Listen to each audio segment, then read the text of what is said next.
सिद्धाश्रमोऽयं परिपूर्णरूपम्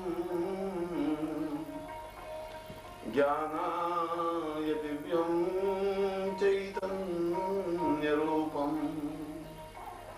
आप्रच्छ भूमं परमं पवित्रम् दिव्यं सतां वै परिपूर्ण नित्यम्। आज मैं उस अत्यंत पवित्र और दिव्य सिद्धाश्रम के बारे में आप समस्त शिष्यों की जो जिज्ञासाएं हैं, जो इच्छाएं हैं, जो भावनाएं हैं और जो अनसुलझे प्रश्न हैं, उनका उत्तर देने का प्रयास कर रहा हूं, जो कि अपने आप में प्रामाणिक हैं और आज के वैज्ञानिक युग में भी सत्य हैं। इसीलिए तो इस श्लोक में सिद्धाश्रम को आध्यात्मिक चेतना का केंद्र कहा है। समस्त ब्रह्मांड को सही ढंग से संचालित करने की क्रिया बताया गया है और भौतिकता और आध्यात्मिकता का जो संतुलन होना चाहिए, वह संतुलन केवल इस सिद्धाश्रम के द्वारा ही संभव है। और इसीलिए यह स्वाभाविक है कि आप सिद्धाश्रम के बारे में ज्यादा से ज्यादा जानें। और ये प्रश्न केवल आपके ही प्रश्न नहीं है, ये समस्त साधकों के प्रश्न हैं, अधिकतर शिष्यों के प्रश्न हैं, अधिकतर चिंतकों और विचारकों के प्रश्न हैं।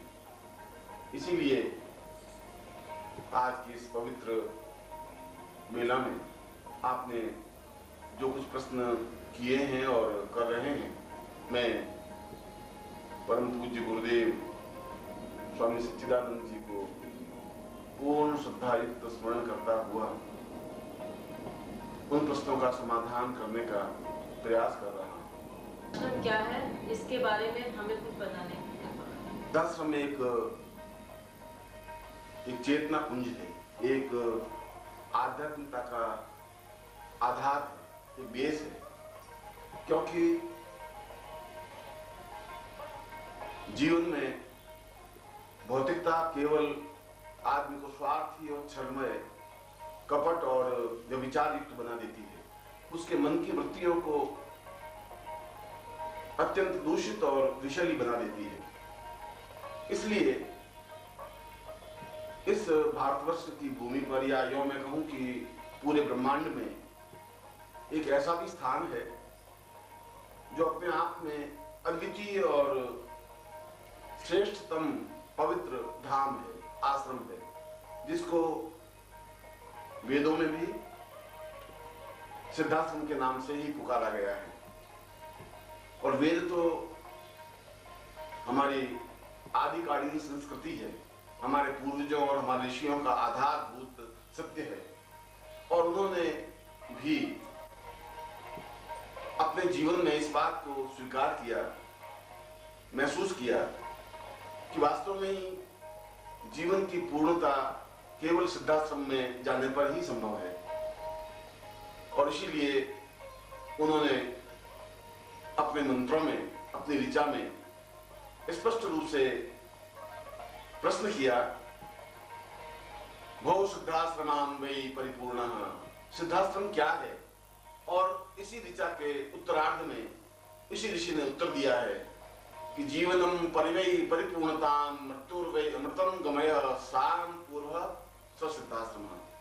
इस जीवन में हम सत्य के साक्षात्कार कर सकें, अपने जीवन में पूर्णता प्राप्त कर सकें और मृत्यु से अमृत्यु की ओर जा सकें, वह सब कुछ प्राप्त कर सकें जो ब्रह्मांड में है, या ब्रह्मांड में क्या क्या क्रियाएं हो रही हैं, क्या क्या घटनाएं घटित हो रही हैं, जीवन के चिंतन क्या है, देवता क्या है, लोक क्या है, कौन से लोक हैं, ब्रह्मलोक, विष्णु लोक, रुद्र लोक की क्या स्थितियां हैं, वे सब कुछ आम व्यक्ति भी देख सके। सके, इसीलिए उस सिद्धाश्रम का वर्णन विवरण वेदों में भी आया है। और इसीलिए प्रत्येक ऋषि, प्रत्येक साधक, प्रत्येक योगी और प्रत्येक चिंतक की यह धारणा है, चिंतन रहता है कि वह सिद्धाश्रम में जाए और अपने जीवन को अमृत्युवान बना दे, अपने जीवन को पूर्णता दे, अपने जीवन को श्रेष्ठता दे सके। सिद्धाश्रम में ऐसा सुना है और कुछ ग्रंथों में, महान ग्रंथों में ऐसा पढ़ने में आया है कि वहाँ अनेकों अप्सराएं भाव नृत्य करती रहती हैं, जिसे अम्बा, मेनका, रंभा, मेनका, उर्वशी आदि। तो क्या ये सत्य है? सिद्धाश्रम केवल मनुष्य लोगों के लिए ही नहीं बना है। सिद्धाश्रम तो समस्त योगियों का आधारभूत स्थल है और उन योगियों के लिए एक सामान्य साधिका और रंभा में या उर्वशी में या मेनका में या तिलोत्तमा में कोई अंतर नहीं है, क्योंकि नृत्य संपूर्ण जीवन का एक उमंग, उत्साह है।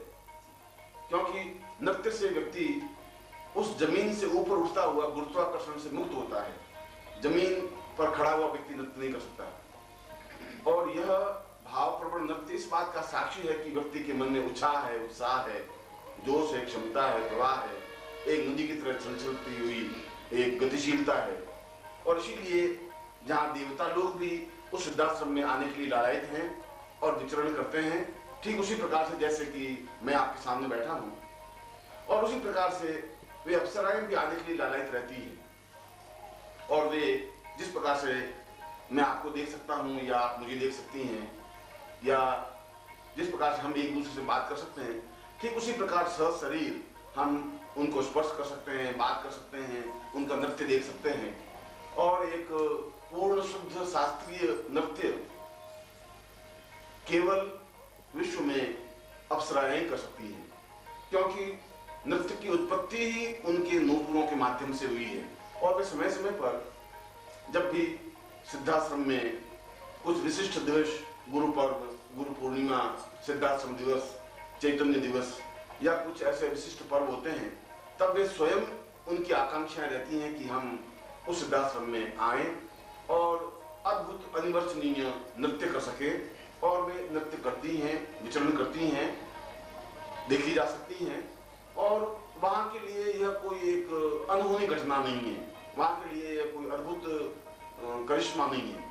यह तो एक जिस प्रकार से आम साधिकाएं वहां विचरण करती रहती हैं, ठीक उसी प्रकार से वे भी समय समय पर आती हैं और विचरण करती हैं, क्योंकि उनके शब्दों में भी यह स्पष्ट है कि उस सिद्धाश्रम के सामने स्वर्ग और इंद्रलोक अपने आप में अत्यंत नगण्य और तुच्छ है। क्योंकि जो सहज प्रवाह था, जो आनंद, जो मस्ती, जो चैतन्यता सिद्धाश्रम में है, वह स्वर्ग में भी संभव नहीं है, वह इंद्रलोक में भी संभव नहीं है। इसलिए उनकी भी इच्छा रहती है कि वे वहां आए, उनकी भी इच्छा रहती है कि वे वहां नृत्य करें, उनकी भी इच्छा रहती है कि वे अद्भुत गतिशीलता को प्राप्त कर सकें और उन महान सिद्धियों के स्वामी योगियों का आशीर्वाद प्राप्त कर सके, जिससे कि वे अद्वितीय यौवनवती बनी रह सके, अद्वितीय सौंदर्यमयी बनी रह सके और उनके नृत्य में और अद्भुत अनिवर्चनीय निखार आ सके। इसलिए वे समय समय पर आती ही रहती हैं और अपने नृत्यों के माध्यम से, अपने शब्दों के माध्यम से, अपने संगीत के माध्यम से उस वातावरण को गुंजित करती रहती है। सिद्धाश्रम का क्या अर्थ है? इसे सिद्धाश्रम के नाम से ही क्यों जाना जाता है? यह एक महत्वपूर्ण प्रश्न है। यह महत्वपूर्ण प्रश्न इसलिए है कि सिद्धाश्रम क्या है। मैंने जैसे बताया कि आज का युग, और आज का युग ही नहीं, वैदिक काल से लगा करके आज का युग स्वार्थमय रहा है। चाहे वह रामायण कालीन हो, चाहे वह महाभारत कालीन हो, चाहे वेदोक्त कालीन हो, आदमी में काम, क्रोध, लोभ, मोह, अहम की भावना, चिंतन, विचार रहा ही है। और ऐसी स्थिति में उस भौतिकता को आध्यात्मिकता में रूपांतरित करने के लिए एक आश्रम की कल्पना, एक आश्रम का चिंतन आवश्यक था। इसलिए उस सिद्धाश्रम का चिंतन किया गया और एक ऐसा अद्भुत, अनिवर्चनीय, अद्वितीय आश्रम बना, जिसकी दीवारें तो नहीं है, जिसमें कोई टेंट या कोई छत नहीं है, मगर जो अपने आप में ही एक ऐसा आश्रम है जहां पर जाते ही मन पूर्ण रूप से पवित्र और दिव्य बन जाता है, जहां पर जाते ही आदमी को पूर्ण समाधि लग सकती है, जहां पर जाते ही मन में प्रसन्नता और एक चैतन्यता प्राप्त हो जाती है और मन का सारा विषाद, मन का सारा दुख, मन का सारा दैन्य, मन का सारा कष्ट और शरीर की सारी जर्जरता अपने आप में समाप्त हो जाती है। वह एक अद्भुत आनंद से, अद्भुत उमंग से, उत्साह से भर जाता है, उसके संगीत में गुनगुनाहट से आ जाती है। और इसीलिए उस सिद्धाश्रम में उन ऋषियों, मुनियों, योगियों, देवताओं, चिंतकों, विचारकों, साधुओं, सन्यासियों का वहां पर समावेश है। वे वहां पर कई हजार वर्षों से, कई सौ वर्षों से साधनाएं संपन्न कर रहे हैं और वे ब्रह्मांड के उन रहस्यों को ढूंढने का, ब्रह्मांड के उन रहस्यों को जानने का प्रयत्न करते हैं जो कि अपने आप में श्रेष्ठतम है, जिसको जानना योगियों के लिए दुर्लभ है। वे ब्रह्मांड के रहस्य भी वहां जाने जा सकते हैं और जाने जाते हैं। इसीलिए सिद्धाश्रम की स्थापना की गई, इसीलिए सिद्धाश्रम में उच्च कोटि के योगी हैं और इसीलिए प्रत्येक मानव का अंतिम लक्ष्य अपने गुरु के माध्यम से सिद्धाश्रम पहुंचने की भावना और चिंतन रहता है। गृहस्थ शिष्य भी जा सकते हैं, यदि वे जा सकते हैं तो उसके लिए क्या प्रयास, क्या नियम है? गृहस्थ से संबंधित है और गृहस्थ का तात्पर्य है सैकड़ों प्रकार के उलझनों में उलझ करके रह जाना। बहुत कम ऐसे गृहस्थ व्यक्ति भी हैं जो अपने आप में गृहस्थ में रहते हुए भी उन्मुक्त रहते हैं, स्वतंत्र रहते हैं। मगर एक गृहस्थ व्यक्ति भी या गृहस्थ शिष्या भी या गृहस्थ साधिका भी चाहे तो सिद्धाश्रम जा सकती है या जा सकता है, मगर सिद्धाश्रम के कुछ मूलभूत सत्य हैं, कुछ तथ्य हैं। उन तथ्यों या उन सत्यों या उन नियमों का पालन करने पर ही एक व्यक्ति सशरीर सिद्धाश्रम जा सकता है। जैसे कि मैं अगर इंग्लैंड जा सकता हूँ या अमेरिका जा सकता हूँ या न्यूयॉर्क जा सकता हूँ या बम्बई जा सकता हूँ तो सिद्धाश्रम भी जा सकता हूँ। बम्बई जाने के नियम अलग हैं, सिद्धाश्रम जाने के नियम अलग हैं। जो अपने आप में जो इस बात का निश्चय कर लेता है कि मुझे सिद्धाश्रम जाना ही है, उसको फिर 5 नियमों का पालन करना ही पड़ेगा। पहला नियम कि वह उसे ऐसा गुरु प्राप्त हो जो स्वयं सिद्धाश्रम गया हुआ हो। यदि गुरु स्वयं सिद्धाश्रम गया हुआ नहीं है तो वह अपने शिष्य को भी सिद्धाश्रम नहीं ले जा सकता। इसलिए यह पहली और महत्वपूर्ण अनिवार्यता है कि गुरु सिद्धाश्रम पहुंचा हुआ हो और पहुंचा हुआ ही नहीं हो। सिद्धाश्रम जाकर के वापस गृहस्थ जीवन में आने की या इस संसार में आने का ज्ञान चेतना उसको हो, या जब भी वो चाहे सिद्धाश्रम जा सके और आ सके। ऐसे गुरु का सामीप्य था और ऐसे गुरु की दीक्षा पहली शर्त और पहली अनिवार्यता होती है। और दूसरा नियम, उस शिष्य में पूर्ण समर्पण भाव गुरु के प्रति हो। समर्पण भाव का मतलब है कि अपने पूर्णता के साथ उसमें लीन हो जाने की क्रिया हो।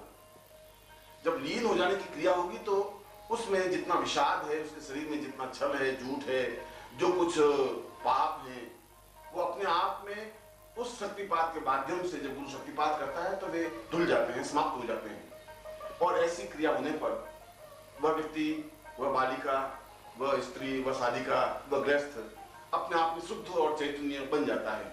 और जब गुरु ये देखता है कि वास्तव में इसका समर्पण अपने आप में अद्वितीय है, जब गुरु देखता है कि वास्तव में इसमें एक ललक है, जिज्ञासा है, जब देखता है कि और जब उसकी परीक्षा लेता है उसके बावजूद भी किसी प्रकार की न्यूनता नहीं दिखाई देता, तो दोनों तरीके हैं। कुछ साधनाएं संपन्न करा करके उसको सिद्धाश्रम में पहुंचाने की व्यवस्था करता है, या गुरु चाहे तो अपने शक्तिपात के द्वारा अपने साथ सशरीर सिद्धाश्रम ले जा सकता है। मगर यहाँ से सिद्धाश्रम जाने में मुश्किल से 1 मिनट लगता है। यद्यपि वह सैकड़ों हजारों मील दूर है, मगर वह पूर्ण वायु वेग के माध्यम से उसके शरीर को भी अपने साथ ले जा सकता है।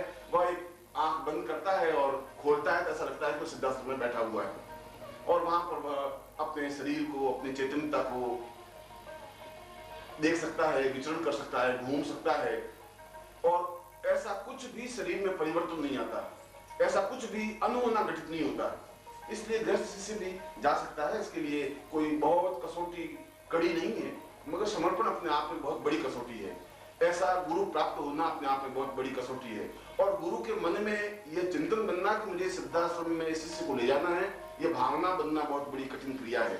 और ऐसा परस्पर गुरु शिष्य के संबंधों के माध्यम से ही बन सकता है। ऐसा एक दूसरे में मिक्सअप होने से या एक दूसरे में समर्पण होने से ही बन सकता है। एक दूसरे के प्रति पूर्णता का भाव होने पर ही हो सकता है। और अगर ऐसा हो सकता है तो वहां सैकड़ों शिष्य गए हैं, सैकड़ों बालिकाएं गई हैं, क्योंकि वहां कोई उम्र का बंधन नहीं है। अगर 20 साल का बालक अगर चाहे तो उसी तथ्यों को लेकर के सिद्धाश्रम जा सकता है, और 80 साल का वृद्ध भी जा सकता है। इसलिए एक शिष्य चाहे वो गृहस्थ में है चाहे संन्यास में है, यदि उसके पास ऐसा समर्थ और अद्वितीय गुरु हो, यदि गुरु से प्राप्त दीक्षा हो, यदि गुरु के प्रति पूर्ण समर्पण हो, और गुरु यदि किसी प्रकार की भी परीक्षा ले तो उसमें पूर्ण सफलता प्राप्त करे, और जब गुरु ये एहसास करे कि इसमें वह क्षमता आ सकी है, मेरे प्रति समर्पण की भावना पूर्णता के साथ आ सकी है, हर कसौटी पर कसने के बावजूद भी, हर परीक्षा में इसको कसौटी पर खड़ा करने के बावजूद भी इसमें वह चिंतन, वह भावना, वह श्रेष्ठता, वह दिव्यता आने की क्रिया है, तब अपनी तपस्या का अंश उसमें प्रदान करता है। और जब तपस्या का अंश प्रदान करता है तो उसके शरीर के पंचभूतों में से, और 5 पंच तत्व हैं, जल, अग्नि, वायु, आकाश, और इन 5 तत्वों में से केवल वायु तत्व रह जाता है। अग्नि तत्व समाप्त हो जाता है, भूमि तत्व समाप्त हो जाता है, और दूसरे जब तत्व समाप्त हो जाते हैं तो वायु तत्व के माध्यम से वह आकाश में विचरण करता हुआ उस गुरु के साथ सिद्धाश्रम में प्रवेश कर सकता है। और यह शिष्य की अद्वितीयता है, एक शिष्य का पूर्णता है, शिष्य का प्रारंभ दीक्षा है, तो शिष्य की पूर्णता सिद्धाश्रम में प्रवेश करने की है। इसलिए कोई भी गृहस्थ, कोई भी उम्र, कोई भी जाति, कोई भी वर्ण, किसी प्रकार का रंग और किसी प्रकार की शिष्यता या शिष्य अपने आप में सिद्धाश्रम में पहुंच सकता है। आपने बताया कि सिद्धाश्रम में कोई व्यक्ति सशरीर जा सकता है, लेकिन उसे गुरु की आवश्यकता होती है। ऐसे महान गुरु की कैसे हम पहचान करेंगे और कैसे उनकी कृपा प्राप्त हो सकती है? मैं सोचता हूँ कि सबसे कठिन प्रश्न यही है। कठिन प्रश्न इसलिए है कि आज ही नहीं, पिछले अगर हम 25,000 वर्षों का लेखा जोखा करें तो बहुत ही कम योगी या साधक सिद्धाश्रम में जा सकते हैं, क्योंकि आम साधक या आम योगी या आम सन्यासी सिद्धाश्रम में नहीं जा सकता। उसके लिए एक ब्रह्म तत्व को जानने की पूर्णता प्राप्त हो, क्योंकि ईशावास्य उपनिषद में कहा है कि पूर्णमदः पूर्णमिदं पूर्णात् पूर्णमुदच्यते। जो व्यक्ति स्वयं पूर्ण है तो वह पूर्णता तक पहुंच सकता है। इसलिए सिद्धाश्रम में जाने के लिए उस व्यक्ति में पूर्णता का चेतना युक्त हो। मगर तुम्हारा प्रश्न यह है कि हम इस प्रकार के गुरु को कैसे प्राप्त करें, या क्या पहचान है कि यह गुरु या यह व्यक्ति सिद्धाश्रम में गया भी है या नहीं। और जहां तक मेरा अनुभव है, मैं सोचता हूं कि इस भारतवर्ष में ऐसे सैकड़ों पाखंडी, ढोंगी आश्रम के संचालक और व्यवस्थापक होंगे जो इस बात का दावा करते होंगे कि हम सिद्धाश्रम जा चुके हैं, और मेरी पुस्तकों को पढ़ने के बाद और मेरे प्रवचनों को सुनने के बाद में शायद 1,00,000-2 लाख व्यक्ति तो ऐसे साधु हो ही गए हैं जो सिद्धाश्रम में जाने की भावना व्यक्त करते हैं और अपने शिष्यों को यह कहते हैं कि मैं तो सिद्धाश्रम में गया हूं और मैं जा सकता हूं। मगर ऐसा संभव नहीं है। उसमें केवल अगर सतर्क निगाहें हैं, अगर तुम्हारी उन भावों को पकड़ने की क्षमता है, तो ऐसे गुरु को पहचान सकते हैं। उस गुरु को पहचानने की 3-4 स्थितियां ही हैं जिससे एक सामान्य व्यक्ति उस गुरु को पहचान सके। एक तो वह गुरु अपने आप में ही उसका चेहरा या उसका व्यक्तित्व, उसकी पर्सनालिटी अपने आप में ही स्पष्ट दूसरे व्यक्ति से भिन्न कर देती है। ऐसा एहसास होता है कि यह एक अद्भुत और अनिवार्य व्यक्तित्व है। ऐसा लगता है कि जैसे यह अलग